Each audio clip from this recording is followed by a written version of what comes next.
नमस्कार। मैं doctor Meenu Singhal, associate professor of economics, कन्या महाविद्यालय पुंडरी। आज हम लोग थ्योरी ऑफ डिमांड के बारे में पढ़ेंगे। ये वो चैप्टर है जो माइक्रो इकोनॉमिक्स का पहला नियम देता है, law of demand. This is the basic law, the basic chapter of micro economics. चलिए पहले समझते हैं मांग क्या है। तो मांग से पहले हम एक कॉन्सेप्ट समझते हैं, इच्छा, डिजायर। कोई चीज खरीदने का मन हो, वो डिजायर है। लेकिन सिर्फ इच्छा होना काफी नहीं है। अच्छा, एक चीज होती है जरूरत, वांट। मतलब मुझे एक वस्तु की जरूरत है। जैसे कि एक कार खरीदना मेरी इच्छा भी हो सकती है, जरूरत नहीं। लेकिन मुझे, मेरे परिवार को जब रात बेरात कहीं जाना हो या शादी ब्याह में जाना हो ज्वेलरी पहनकर, तो टू व्हीलर पे नहीं जा सकते। जब हमें पूरी फैमिली को इकट्ठा जाना है तो कार हमारी जरूरत भी है। यानी मेरी इच्छा भी है और मेरी जरूरत भी है। उसके बावजूद यदि मेरे पास वो कार खरीदने की आर्थिक क्षमता नहीं है, if despite the desire and despite the fact that I need that product, if I do not have the financial capacity to purchase this, then it cannot convert into demand. यदि मेरे पास उस वस्तु को खरीदने का वित्त नहीं है तो वो मांग में नहीं बदल सकती। लेकिन हाँ, पैसा वित्त होने के बावजूद बहुत मुमकिन है कि मैं उसको खर्च करने की स्थिति में ना हूं, खर्च ना करना चाहूं। Supposing I have enough money to purchase that car, जो मेरी इच्छा है वो खरीदने का मेरे पास वित्त है, पर मेरी उससे भी ज्यादा जरूरी रिक्वायरमेंट्स हैं, नीड्स हैं, जिनको पूरा करने के लिए मैंने वो रुपए बचा के रखे हैं। मुझे अपनी फर्दर एजुकेशन के लिए सेव करना है और मैं कार खरीद सकती हूँ, लेकिन कार नहीं खरीदूंगी क्योंकि मैं अपनी फर्दर एजुकेशन के लिए रुपए इकट्ठा कर रही हूँ। तो इकोनॉमिक कैपेसिटी होने के बावजूद मैं अपने रुपए खर्च नहीं करना चाहती। तो मांग क्या है? देखिए, मांग के लिए पहली बात तो ये कि इच्छा होना जरूरी है, फिर उसकी जरूरत होना जरूरी है, उसके लिए इकोनॉमिक कैपेसिटी होना जरूरी है, मेरे पास फाइनेंशियल कैपेसिटी हो, वित्त हो, उस वित्त को खर्च करने की इच्छा हो, तब वो मांग बनती है। A desire or a need becomes demand only if it is backed up by economic capacity and the willingness to spend. हाँ, कुछ चीजें ऐसी होती हैं जैसे कि मेरा हलवा खाने को मन करा और मेरी मदर ने बना कर दे दिया, उसके लिए तो मुझे इकोनॉमिक बैकअप की भी जरूरत नहीं थी, डिजायर थी जो पूरी हो गई। लेकिन I mean, this is also not demand. Demand is that needs economic backup. Okay, मेरे पास वित्त हो खर्च करने के लिए, इच्छा हो, और उस वित्त को खर्च करने के लिए मैं तैयार हूं, एक निश्चित कीमत पर उस वस्तु को खरीदने को तैयार हूं, तो वो मांग है। So demand is the quantity of a product that a consumer purchases at a given price at a given point of time. As Ferguson says, demand refers to the quantities of a commodity that the consumers are able and willing to buy at each possible price during a given period of time, other things being equal. Demand को समझने के लिए हमें एक और concept समझना जरूरी है, क्वांटिटी डिमांडेड। मांग अलग है और मांगी गई मात्रा अलग है। देखते हैं क्या फर्क है। क्वांटिटी डिमांडेड का मतलब है एक निश्चित कीमत पर जो मात्रा मांगी जाएगी। Quantity demanded is quantity of a particular good purchased at a particular price. Okay? और मांग क्या है? मांग है अलग अलग कीमत के स्तर पर अलग अलग जो मांगी गई मात्रा होगी। यानी एक टेबल, एक शेड्यूल जो अलग अलग कीमत के स्तर पर अलग अलग मांग को दर्शाए, मांगी गई मात्रा को दर्शाए, वो मांग है। Demand can be defined as different levels of quantities purchased at different price levels. आइए इसको एक टेबल से समझते हैं। ये देखिए, ये है कीमत जो बढ़ती जा रही है, 10, 20, 30, 40, 50, और हर कीमत पर मांगी गई मात्रा, 20 रुपए पर मांगी गई मात्रा है 25। ₹40 पर मांगी गई मात्रा है 15, 50 पर मांगी गई मात्रा है 10। और ये जो अलग अलग कीमत पर अलग अलग मांगी गई मात्रा दिखा रहे हैं, इस सबको मिलकर बोलते हैं मांग। This demand schedule is known as demand.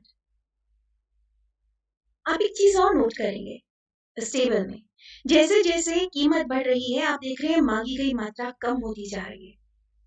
Yes, ये देखिए, इसी चीज को हम डायग्राम से दिखा रहे हैं। हमने y एक्सिस पर कीमत ली है और x एक्सिस पर क्वांटिटी। आप देख सकते हैं हमारा डायग्राम 10 रुपए की कीमत पर हम 30 इकाइयां खरीद रहे हैं, है ना। ये देखिए 10 रुपए पर 30 इकाइयां और 40 रुपए पर 15 इकाइयां खरीद रहे हैं। 40 रुपए पर 15 इकाइयां, राइट, और 50 पर 10। ये है हमारा मांग वक्र। लेकिन ये सिर्फ और सिर्फ एक व्यक्ति का मांग वक्र है। This is the demand of only one customer.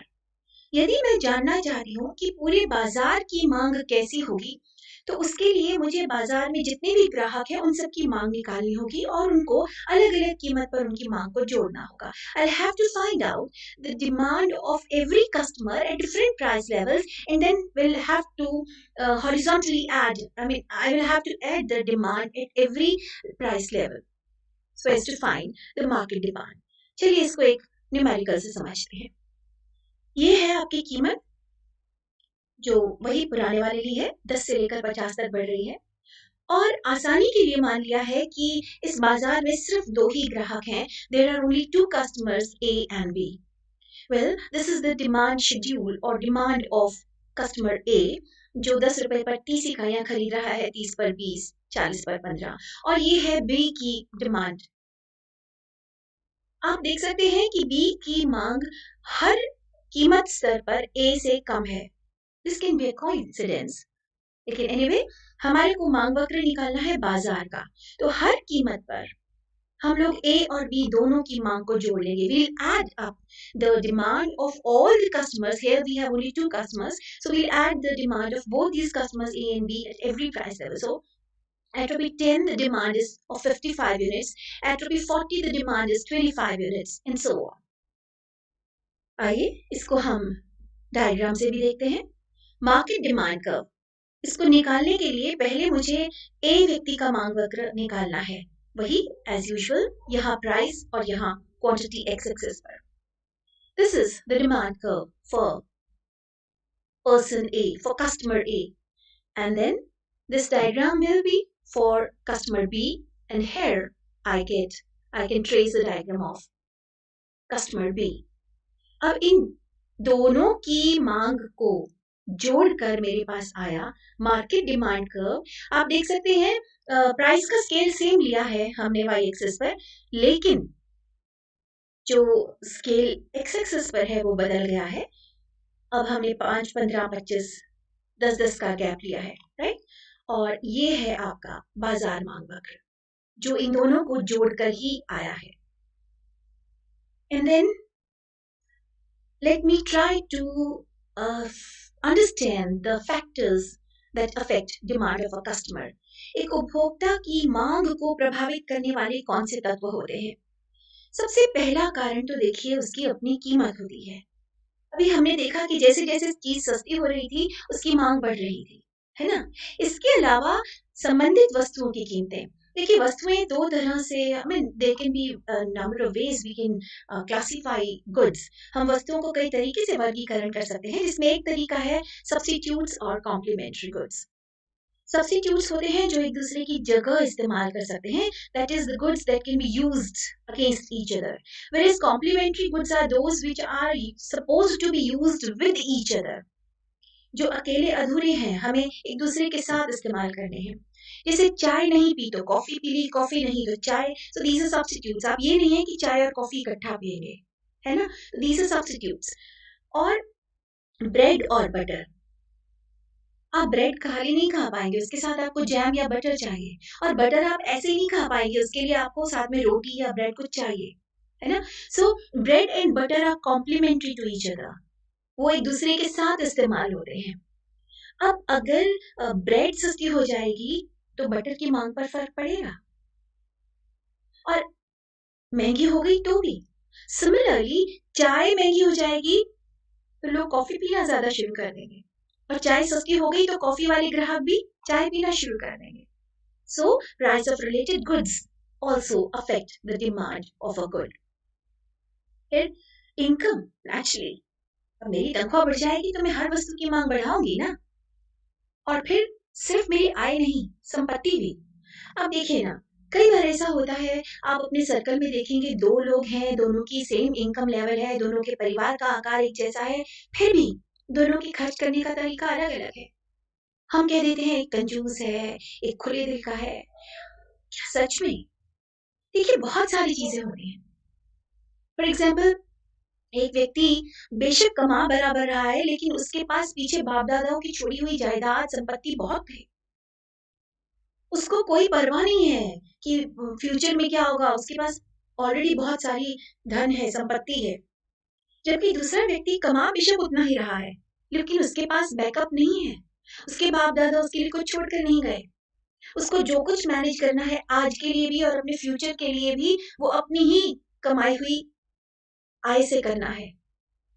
Therefore, yes, the wealth of the consumer also affects the demand. And then advertisement. आपको लगेगा एडवर्टाइजमेंट तो पता नहीं क्यों होती है और ये तो वेस्टेज ऑफ मनी है, बट नो. आप जानते हैं, बहुत सारी वस्तुएं ऐसी हैं जैसे कि chocolates, pastries.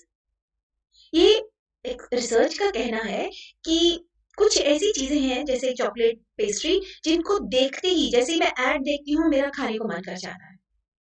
And that's true for me at least. And yes, then there are some kinds of advertisements जो हमें जानकारी देती है.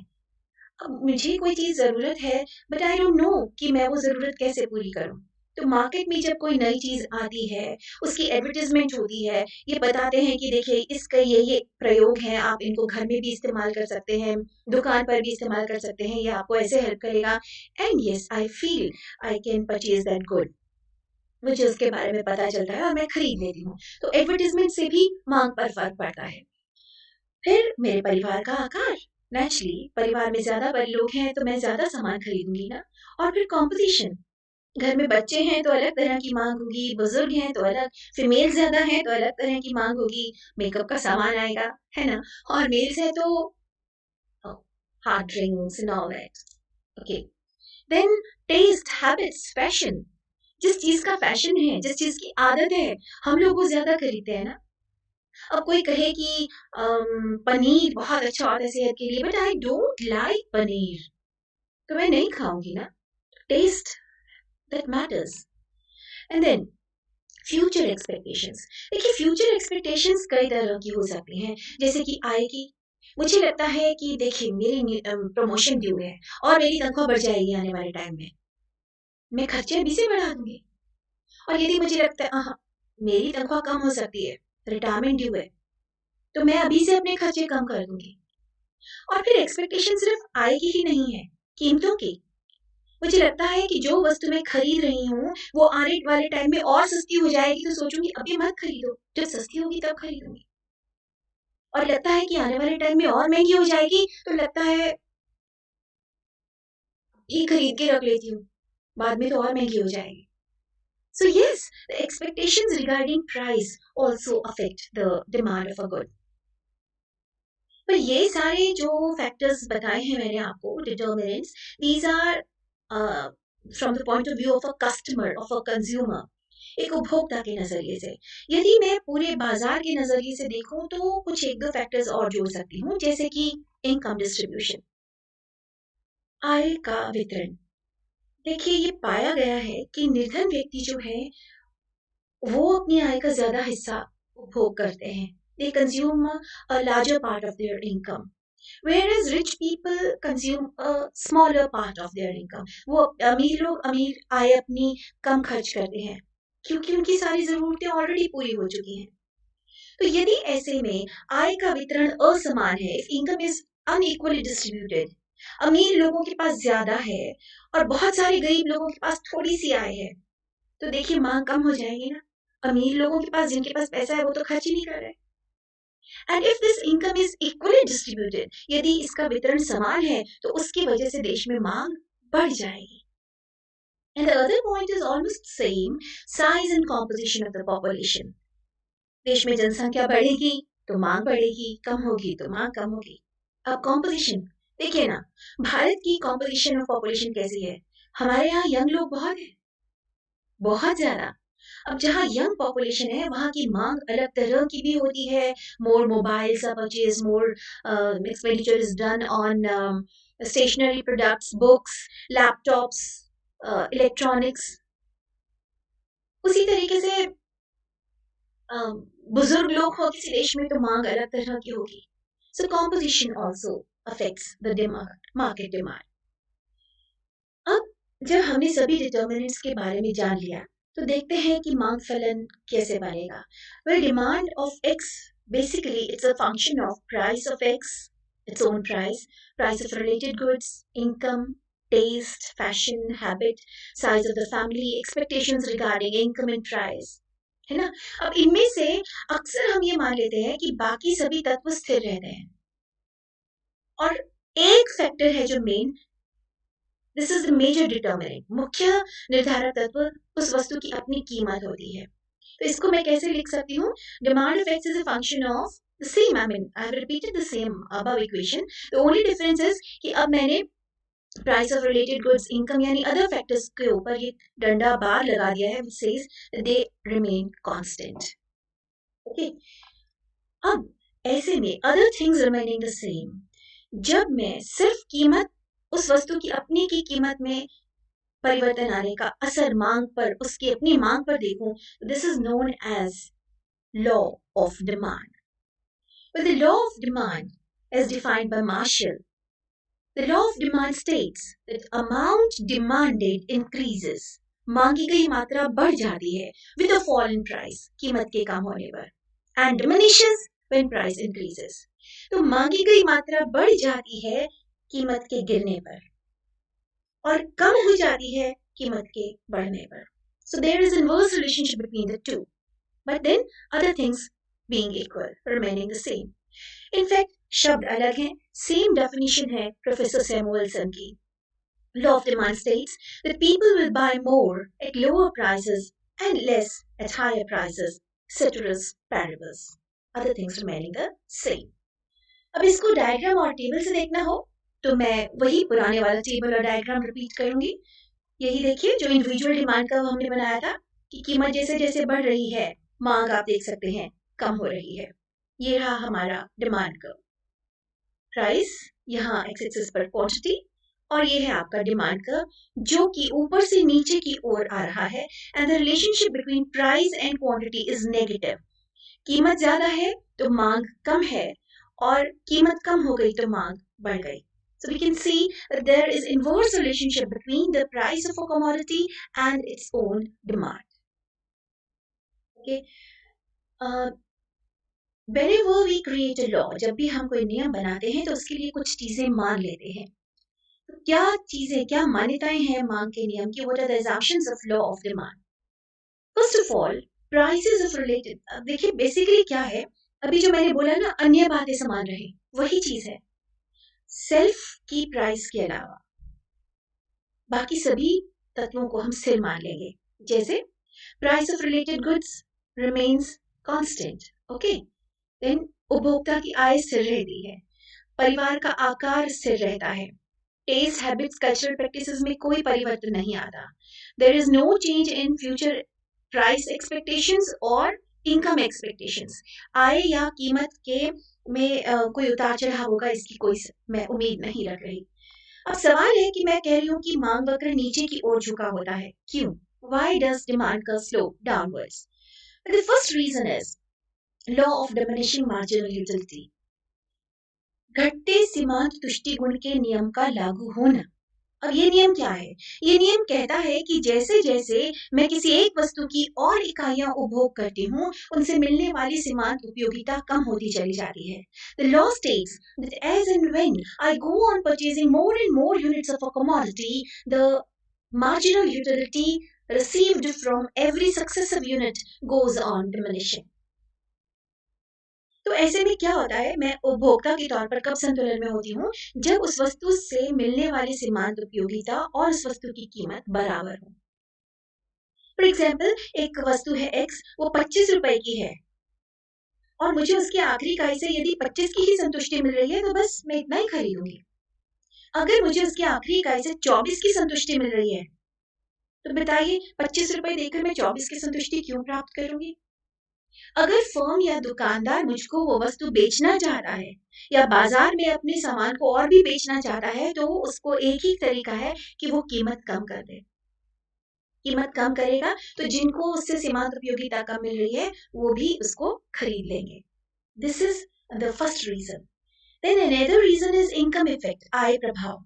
आय प्रभाव ये कहता है, देखिए इसको ऐसे समझिए कि मान लेते हैं मेरे पास 100 रुपए है और मुझे पेन खरीदना है।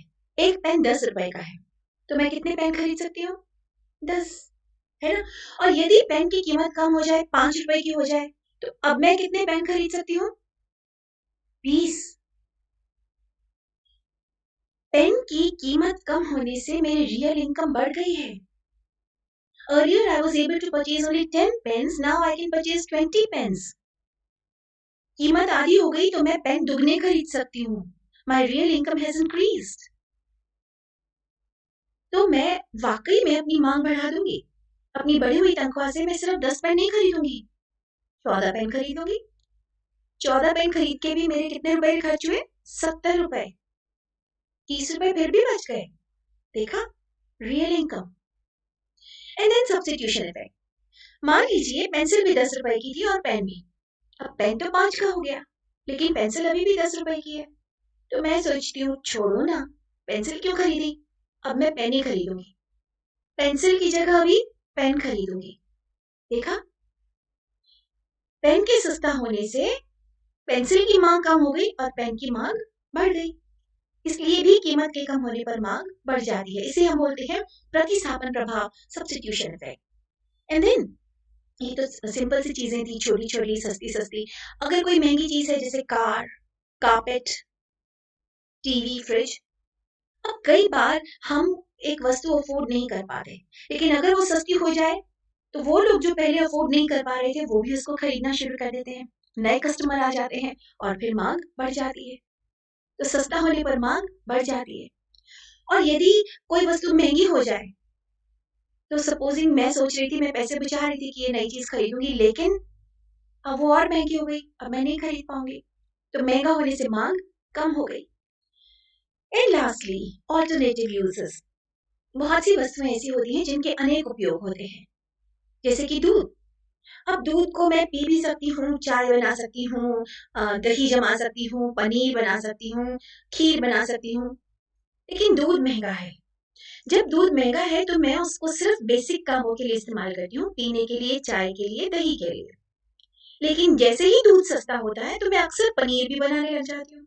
सो I start using it for other uses as well, है ना? अदर दूसरे प्रयोगों में भी इस्तेमाल करना शुरू कर देती हूँ। तो सस्ता होने पर मेरी मांग बढ़ जाती है और महंगा होने पर मांग कम हो जाती है। अब सवाल ये है कि क्या मांग का नियम हमेशा लागू होता है? नहीं, कभी कभी कुछ स्थितियां ऐसी होती हैं जब मांग का नियम लागू नहीं होता। देखते हैं कहाँ। सबसे पहले वो वस्तुएं जो कि दिखावे की वस्तुएं हैं, जो हमारी ईगो को, हमारी स्नॉबरी को सेटिस्फाई करने के लिए है, सिर्फ दिखावे के लिए, और मुझे दिखावे से संतुष्टि मिलती है। मैं पब्लिक प्लेस में जाऊं, किटी पार्टी में जाऊं और बताऊं देखिए मैंने अंगूठी पहनी हुई है, 4 लाख की खरीदी है। हमारा कारपेट देखिए, ये हमने अभी 25 लाख का खरीदा है, फॉरेन कंट्री से मंगवाया है। यू सी, दिखावे के लिए मुझे उतनी सेटिस्फेक्शन मिलती है जितनी ज्यादा रुपए खर्च हो रहे हैं। सो इनके बारे में, इन वस्तुओं के बारे में वेबलिन नाम के शास्त्री ने बताया था, इसीलिए इनका नाम एक और है, वेबलिन गुड्स। इनका डायग्राम कुछ ऐसा होता है। देखिए आपका डिमांड कर्व नॉर्मली जहां मांग का नियम लागू होता है वो ऊपर से नीचे की ओर आता है ना, ऐसा होता है। लेकिन ये डिमांड कर्व कैसा है? नीचे से ऊपर जा रहा है, पॉजिटिवली स्लोपिंग है। दूसरी कुछ ऐसी वस्तुएं हैं जो घटिया होती हैं। इनफैक्ट घटिया नहीं होती, घटिया से भी घटिया। वो इतनी घटिया होती हैं कि हम जैसी ही वो सस्ती होंगी, हम उनकी मांग कम कर देंगे, और अगर वो महंगी हो गई तो हमें मजबूरी में, क्योंकि हमारे महंगे होने से हमारी रियल इनकम और कम हो गई है, हमें मजबूरी में उसकी मांग बढ़ानी पड़ेगी। लेकिन जैसे ही वो सस्ती हो जाएंगी, हम इन घटिया वस्तुओं को, इन घटिया से भी घटिया वस्तुओं को खरीदना बंद कर देंगे, और इनकी बजाय, क्योंकि हमारी रियल इनकम बढ़ी हुई है, तो हम इस बढ़ी हुई रियल इनकम से हम बढ़िया वस्तु खरीदेंगे। तो गिफन वस्तुएं ऐसी हैं जिनके ऊपर मांग का नियम लागू नहीं होता।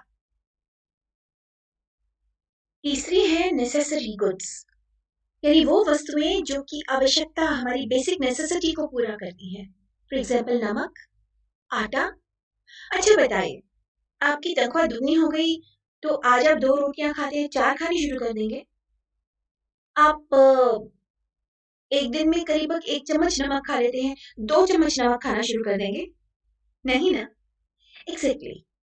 ये वो बेसिक नेसेसिटी की वस्तुएं हैं जिनकी मांग ना कम होती है ना ज्यादा, कीमत कितनी ही बदल जाए। कीमत कम हो या ज्यादा, आप देख रहे हैं मांग इतनी ही रहेगी, क्योंकि ये आवश्यकता की वस्तुएं हैं, ना आप इनकी मांग को कम कर सकते हैं और ना ही ज्यादा। तो इन पर भी मांग का नियम लागू नहीं हुआ। फिर कई बार कुछ ऐसी वस्तुएं होती हैं जिनमें हम ये मान लेते हैं कि अगर महंगी है तो इसका मतलब अच्छी क्वालिटी है, और सस्ती है तो क्वालिटी कम हल्की है। देखिए ना, मैं और आप कस्टमर के तौर पर क्या हर वस्तु के बारे में जानते हैं कि उसकी क्वालिटी कैसी है? अच्छा, मैं अर्थशास्त्र पढ़ाती हूँ, मुझे नहीं पता कि टीवी की तकनीक क्या है, अच्छा टीवी कौन सा, खराब कौन सा। तो मैंने टीवी खरीदना है, मार्केट में गई, पता चला कि सोनी का टीवी 25,000 का है, और उसी साइज का टीवी अगर मैं दूसरी कंपनी का लूं तो 15,000 का है।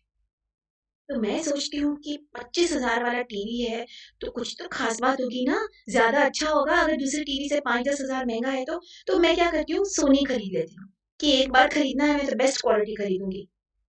लेकिन क्या सच में इस टीवी में और दूसरे टीवी में 10,000 की वैल्यू का फर्क है? शायद नहीं। शायद सिर्फ ब्रांड के वो 10,000 रुपए ले रहे हैं। तो अक्सर हम ये धोखा खा जाते हैं कि जो चीज महंगी है वो अच्छी होगी तो हम वो ज्यादा खरीदते हैं। जरूरी नहीं है ऐसा हो।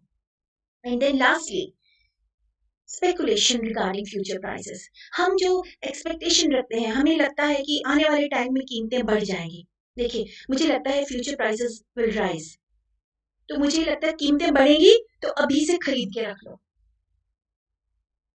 है ना? देखिए, मैं टमाटर का एग्जांपल लेती हूँ। टमाटर पहले 20 रुपए किलो था, आज 30 रुपए किलो है, महंगा हो गया, फिर भी मैं ज्यादा खरीद रही हूँ।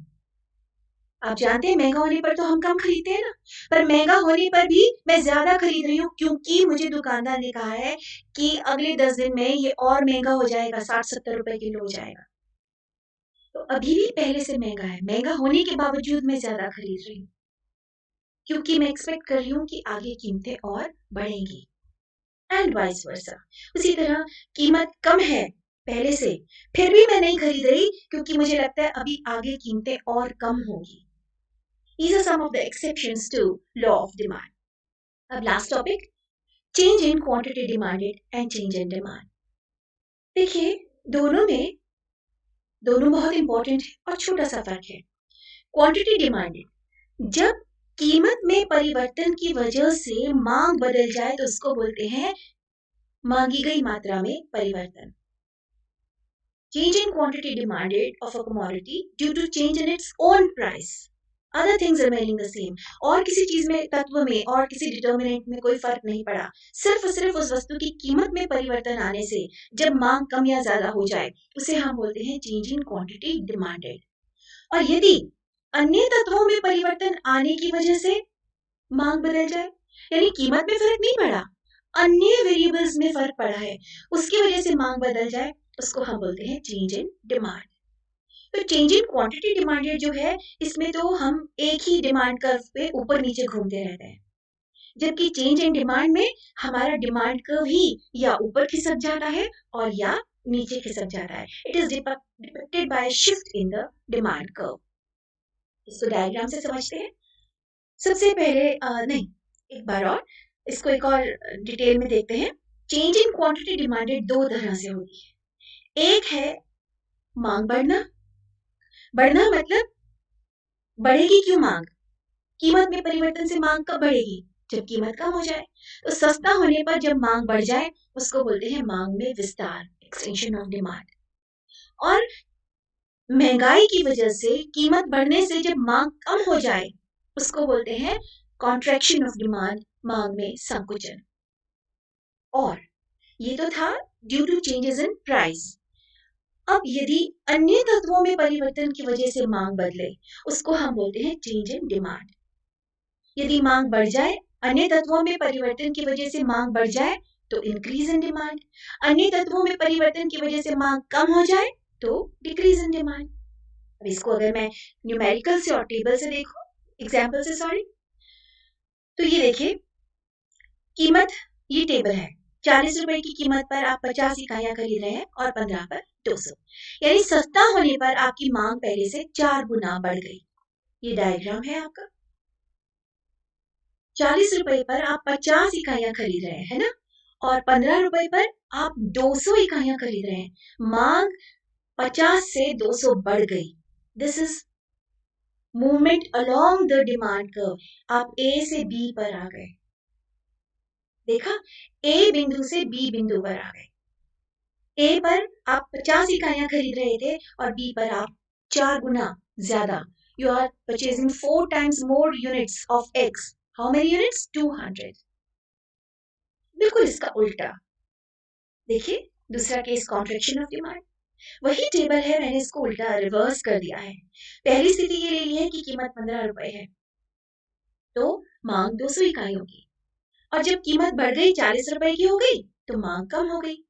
डायग्राम ये देखिए, फर्क ये है कि पहले ये ए पॉइंट था और ये बी, और अब ये ए पॉइंट है और ये बी। 15 रुपए की कीमत पर आप 200 इकाइयां खरीद रहे हैं शुरुआत में, और जब एक्स वस्तु महंगी होकर 40 रुपए की हो गई तो आपकी मांग कम हो गई। आप ए से बी पर आ गए। पहले 200 इकाइयां खरीद रहे थे और अब सिर्फ 50। This is contraction of demand. ये है मांग में संकुचन। देखते हैं मांग में वृद्धि क्या है। इसके लिए मैं दो सिनारियो लूंगी। ये दोनों जो सिनारियोज हैं अलग अलग मांग वक्र के लिहाज से बने हुए हैं। पहले में आप देख सकते हैं कि कीमत 20 और 30 पर मांग है 200 और 100, और दूसरे सिनारियो में इन्हीं कीमतों पर मांग पहले से ज्यादा है। चलिए दोनों की डिमांड कर्व भी बना लेते हैं। ये एज यूजुअल एक्स एक्सिस पर मैंने क्वांटिटी ली है और वाई एक्सिस पर प्राइस। आप देख सकते हैं ये है ए सिनारियो। 20 रुपए पर 200 इकाइयां खरीदी जा रही हैं और 30 रुपए पर सिर्फ 100 इकाइयां खरीदी जा रही हैं, है ना। और ये है सिनारियो बी। आप देख सकते हैं यहाँ 20 रुपए पर 300 इकाइयां खरीद रहे हैं और 30 रुपए पर 200, है ना। 30 रुपए पर देखिए 200 इकाइयां खरीद रहे हैं, है ना, 200 इकाइयां। ये दो सिनारियो हमने बनाए ए और बी। अब इसी चीज को थोड़ा अलग तरीके से समझते हैं। देखिए ये केस, सेम प्राइस, आप ऊपर वाली रो को देखिए, कीमत वही है 20 रुपए, है ना, लेकिन पहले सीन में, पहले सिनारियो में 200 इकाइयां खरीद रहे थे और दूसरे में 300। कीमत में तो कोई परिवर्तन नहीं आया। There is no change in price, still demand बढ़ गई। आप देखिए 20 रुपए पर पहले 200 इकाइयां खरीद रहे थे और अब आप 300 इकाइयां खरीद रहे हैं, है ना। कीमत वही है 20 रुपए की, लेकिन मांग 200 से 300 इकाइयों की हो गई। This is increase in demand. क्यों हो गई? जब कीमत वही है तो मांग क्यों बढ़ गई? शायद मेरी तनख्वाह बढ़ गई, मेरे परिवार का आकार बढ़ गया, और बहुत सारे कारण हो सकते हैं। अभी देखते हैं दूसरा दूसरा सिनेरियो। देखिए कीमत बढ़ गई है। आप जानते हैं ना कीमत के बढ़ने पर क्या होता है? कीमत के बढ़ने पर कायदे से मांग कम होनी चाहिए। Increase in price must lead to a fall in demand. But hello, यहाँ पर तो मांग वही है जितनी पहले थी। पहले भी 200 इकाइयां, अब भी 200। ऐसे कैसे? महंगा होने पर भी मैं कम क्यों नहीं खरीद रही? शायद मेरी तनख्वाह बढ़ गई, या जैसे भी कह रही थी परिवार का आकार बढ़ गया। तो ये देखिए, ये मैंने ऐसे दिखाया है। ₹20 की कीमत थी, मैं दो तब भी 200 इकाइयां खरीद रही थी, अब ₹30 की कीमत हो गई तो भी 200 इकाइयां खरीद रही हूँ। This is increase in demand. अब सवाल है ये मांग में वृद्धि क्यों होती है? मेरी आय बढ़ जाए या मुझे लगे कि मेरी आय बढ़ने वाली है, या फिर मुझे लगता है कि कीमतें बढ़ने वाली हैं इसकी, इसलिए पहले ही खरीद करके स्टॉक रख लो, या फिर इस वस्तु की जो स्थानापन्न वस्तुएं हैं, जो सब्स्टिट्यूट्स हैं, वो महंगे हो गए हैं, तो उस सब्स्टिट्यूट की बजाय मैंने यही खरीदना शुरू कर दिया, एक्स को ही खरीदना शुरू कर दिया, या फिर इसके साथ इस्तेमाल की जाने वाली चीजें सस्ती हो गई, जैसे ब्रेड सस्ती हो गई तो मैंने बटर की डिमांड बढ़ा दी, एंड देन मेरे परिवार का आकार बढ़ गया, मेरी जरूरतें बढ़ गई, तो मुझे ज्यादा खरीदना पड़ रहा है, मेरी मांग बढ़ गई, एंड लास्टली फैशन आ गया भाई, मुझे इस चीज की आदत पड़ गई है, मैंने खरीदनी शुरू कर दी। So this is all about increase in demand. Lastly decrease in demand, मांग में कमी। फिर से दो सिनारियो लिए हैं, ये ₹30 की कीमत पर 200 की मांग और 20 पर 300 की। पहला डायग्राम ये देखिए, ₹30 की कीमत पर 200 इकाइयां खरीद रहे हैं और ₹20 की कीमत पर 300 इकाइयां खरीद रहे हैं, है ना ये टेबल। बी सिनारियो क्या कह रहा है, कीमतें वही ली हैं पर ₹30 पर ये सिर्फ 100 इकाइयां खरीद रहा है, ₹30 पर 100 इकाइयां खरीद रहा है ना, और ₹20 पर 200 इकाइयां, ₹20 पर 200 इकाइयां खरीद रहा है। अब इसी चीज को हम फिर से अलग तरीके से समझते हैं। आप देख सकते हैं यहाँ पर कीमत ₹30 है, ऊपर वाली रो लीजिए दोनों की, सिनारियो ए और बी की। ₹30 कीमत है, फिर भी पहले सिनारियो में 200 इकाइयां खरीद रहे हैं और बाद में आप 100 खरीद रहे हैं, कीमत नहीं बदली, फिर भी आपकी मांग कम हो गई। ये देखिए, कीमत ₹30 है, पहले आप 200 खरीद रहे थे और सडनली अब आप 100 इकाइयां खरीद रहे हैं, क्यों? कीमत नहीं कम हुई, फिर भी मांग क्यों कम कर दी? शायद तनख्वाह कम हो गई। दूसरा केस, ये देखिए, एक्स वस्तु पहले से सस्ती हो गई, 30 की बजाय 20 की हो गई, आप बढ़ चुके हैं। जब कोई वस्तु सस्ती हो जाए तो उसकी मांग बढ़ जाती है, मांग का नियम तो यही कहता है कि सस्ती वस्तु ज्यादा बिकेगी, लेकिन यहाँ मांग का नियम तो लागू नहीं हो रहा, सस्ता होने पर भी मांग तो वहीं की वहीं है। देखिए, ₹30 की कीमत थी तो भी हम 200 इकाइयां खरीद रहे थे, अब ये ₹20 की हो गई तो भी हम 200 इकाइयां खरीद रहे हैं। This is decrease in demand. सस्ता होने पर भी मैं कम खरीद रही हूँ क्योंकि शायद मेरे परिवार में कम सदस्य रह गए। देखिए, मांग में कमी क्यों आती है, why is there decrease in demand, because of reasons other than change in price, है ना। तो या तो मुझे मेरी आय कम हो गई है, या मुझे लगता है कम हो जाएगी, तो मैं मांग अभी से कम कर रही हूँ। मुझे लगता है आने वाले टाइम में ये जो एक्स वस्तु है और सस्ती हो जाएगी, तब खरीदूंगी ना, अभी रहने दो, तो अब मैंने मांग कम कर दी। जो सब्स्टिट्यूट्स हैं वो सस्ते हो गए, तो मैंने एक्स की बजाय सब्स्टिट्यूट खरीदने शुरू कर दिए। या जो पूरक वस्तु है, जैसे ब्रेड महंगी हो गई, तो बटर की मांग कम करनी पड़ गई मुझे, मेरा परिवार का आकार छोटा रह गया, मेरी जरूरत कम हो गई, एंड लास्टली इस चीज का फैशन ही नहीं रहा, मुझे आदत ही नहीं रही, तो मैं ये नहीं खरीदती, मेरी मांग कम हो गई। This is all about decrease in demand. अब छोटा सा एक चीज और कवर करना चाहूंगी कि मांग में कमी और मांग में संकुचन में क्या फर्क है। देखिए, संकुचन, कॉन्ट्रैक्शन ऑफ डिमांड मीन्स कि कीमत में परिवर्तन आने से जब मांग कम हो जाए, और अन्य तत्वों में परिवर्तन आने से जब मांग कम हो तो उसको बोलते हैं डिक्रीज इन डिमांड, मांग में कमी। तो मांग में संकुचन में मतलब हम एक ही मांग वक्र पर ऊपर नीचे जाते हैं, जबकि मांग में कमी में हमारा मांग वक्र नीचे खिसक जाता है। सिमिलरली इंक्रीज इन डिमांड और extension of demand, extension of demand, मांग बढ़ जाए, क्यों? क्योंकि कीमत कम हो गई, और कीमत के अलावा अन्य तत्वों में परिवर्तन से यदि मांग बढ़ जाए तो वो increase in demand. Extension of demand, मांग का जो विस्तार है वो इसलिए होता है क्योंकि विस्तार कैसे दिखाते हैं, मांग वक्र पे ही आप ऊपर से नीचे आ जाते हैं, और जब मांग वक्र खिसक कर ऊपर चला जाए, that is increase in demand. Well, that's all for this chapter. कुछ questions कर लेते हैं। The law of demand, this is multiple choice question. The law of demand holds true for, inferior goods, giffen goods, Veblen goods और none of the above. देखिए, Giffen वस्तुएं, अभी हमने जब अपवाद देखे थे तो देखा था कि गिफन वस्तुओं पर भी ये नियम लागू नहीं होता और वेबलिन पर भी लागू नहीं होता, लेकिन हाँ, ये इंफीरियर गुड्स के ऊपर लागू होता है. सो the answer is a. Another question is, increase in demand can be the result of. मांग में वृद्धि किस कारण से होती है? Increase in prices of complementary goods. आप बताओ, पूरक वस्तुएं महंगी हो जाएगी तो आपकी मांग बढ़ेगी क्या? नहीं, कम हो जाएगी. So no, A is not the answer. आप decrease in income of the consumer, आय कम हो गई तो नहीं, तब भी मांग बढ़ेगी नहीं. एक्सपेक्टेशन ऑफ प्राइस राइज, पर हाँ, अगर मुझे लगता है आने वाले टाइम में कीमत बढ़ सकती है तो मैं जरूर अपनी मांग को बढ़ा दूंगी. So the answer is C. So that's all for the day. Thank you so much.